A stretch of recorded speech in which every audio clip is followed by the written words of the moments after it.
Today I'm going to do a little video to show you how to work Tunisian crochet in the round.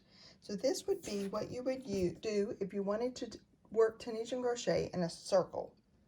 So we would start out with our Tunisian crochet double-ended hook.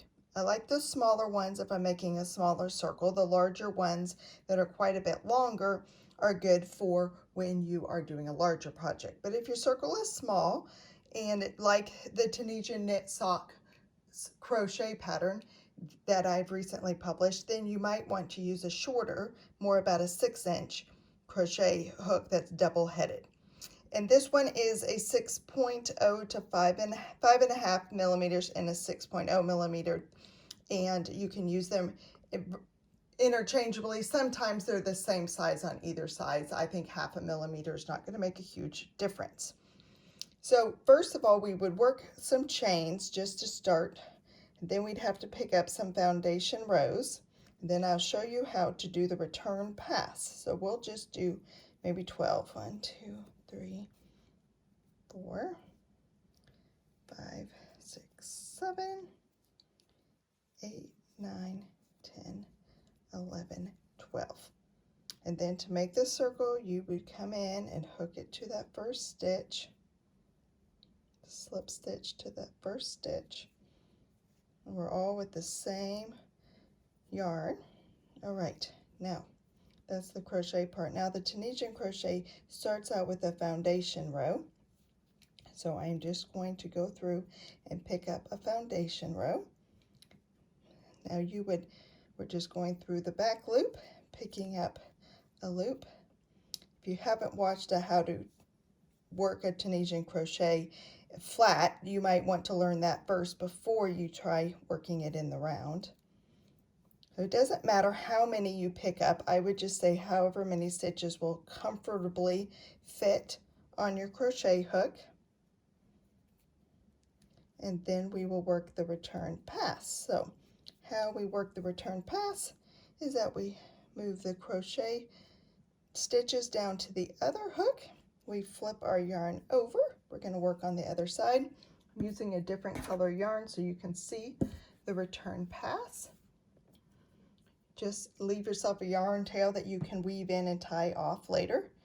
Do a yarn over and pull through just that first stitch. Then we're going to yarn over and pull through 2 at a time, just like you do in flat Tunisian crochet. And I would go until I have at least one blue, or one of our main primary colors, still on the hook. Don't go all the way through. Make sure that this loop doesn't get too tight on you. Then we're going to move it to the other end of the hook, turn it around so you've got the right side showing, and we're going to pick up some more stitches. So we are doing still our foundation row.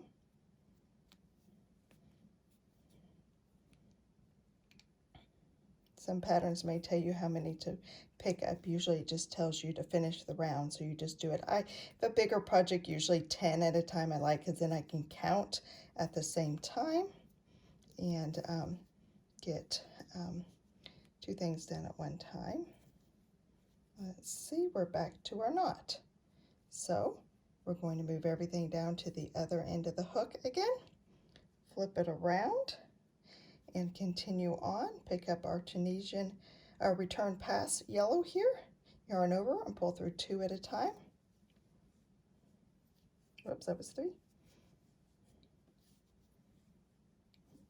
Till we are all the way. Now I'm going to leave that one there because you never want to go all the way to the end, especially if your yarn colors are the same color. If you're using the same yarn, you might use to pull from the front of the yarn skein and then also pull for the inside if you're using the same yarn color, and then it gets real confusing if you go all the way to the end. So we want to stop when we still have one of our main colors on there and tighten it up a bit. We're going to scoot it down and we're going to look at what we have here.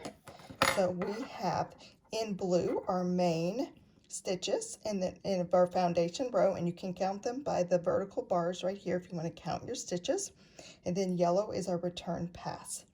So to continue on, we are going to leave your tails. You can tie them off if they're getting too loose, or you can just weave them in later. when you're in the end. If you do them, about 4 inches or so, they should stay out of your way.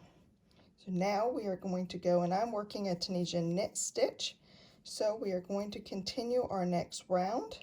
In that first stitch, you can see it's vertical right there. We're going to do a knit stitch, Tunisian knit stitch. You go in between your 2 loops. You see your 2 loops there. You go in between, come out the back, grab a stitch and come up. So we're going to do a few of those. Maybe get 5 or 6, depends. Our circle is rather small, so it's easier to work in smaller numbers since your crochet hook is stiff and not round. I'm going to stop right there, move them to the other end of your hook, flip it over so you see the back. So always the back on the return pass. Make sure that your loops are all about the same tightness, looseness. Yarn over and pull through 2 at a time. You're just going to always continue to pull through 2 at a time. Now, if you're working the Tunisian knit stitch crochet, sock crochet pattern, you're going to be increasing while you're going in a circle. But you would continue on. I would probably, you can tell where the beginning rows are because of your yarn tails. The other option is that very first stitch, you could put a stitch marker on, so then you can count your rounds more easily, and then every time you come to that stitch and work it, you can move it up to the new stitch on your hook. So that's probably one other thing that I would do, is mark your beginning rows, though your yarn tails mark it for you as well. And that is how you work Tunisian knit stitch in the round. There is also a Tunisian knit stitch, how to increase your work and how to decrease your number of stitches. So increase number of stitches, decrease number of stitches video on my channel as well, that will help you when you're working in the round.